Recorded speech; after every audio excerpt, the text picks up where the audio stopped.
na bilang bahagi ng pagsasaayos ng police operational procedures at maitaas ang antas ng service, nagpauna na ang PNP na magkakaroon ng paghihigpit sa mga media coverages ng mga krimen.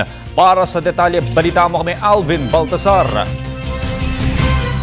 Nagsasagawa na ngayon ang revision sa Philippine National Police sa kanilang police operational procedures. Sa katunayan, nagpatawag pa ang pamunuan ng pulisya ng conference para sa mga operations at admin officers upang plansyahin, gawing simple at mahigpit na ipatupad ang operational procedures.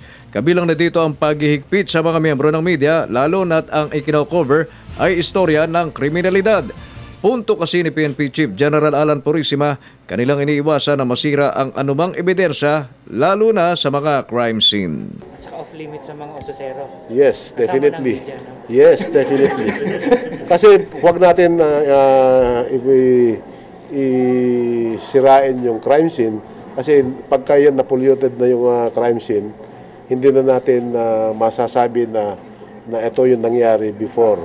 Kasi kung meron na may ibang fingerprints na matatagpuan natin doon, masisira yung credibility ng investigation. Una dito ay nagbigay na rin ng direksyon ng PNP sa kanilang mga investigador na huwag mag-i-issue ng anumang pahayag sa media, lalo't kung nagiging opinionated na ang binibitiwang mga salita sa isang kaso ng isang investigador.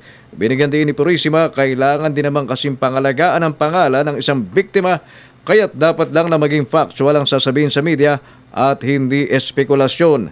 Nakapaloob din niya ito sa kanilang ginagawang revisions ng kanilang police operational procedures. Kung anong nakita niya, kung ano nakikita ng reporter, yun lang ang pwede niya sabihin. Yun nga masaklap na istorya eh. Yung tao, meron din dignidad yun.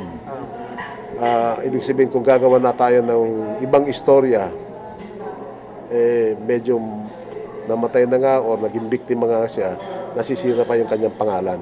Inaasahang sa mga susunod na araw ay maglalabas ang PNP ng kopya ng kanilang revised police operational procedures na ipakakalat sa lahat ng istasyon ng pulis sa buong bansa. Para sa Telebisyon ng Bayan, Alvin Baltasar.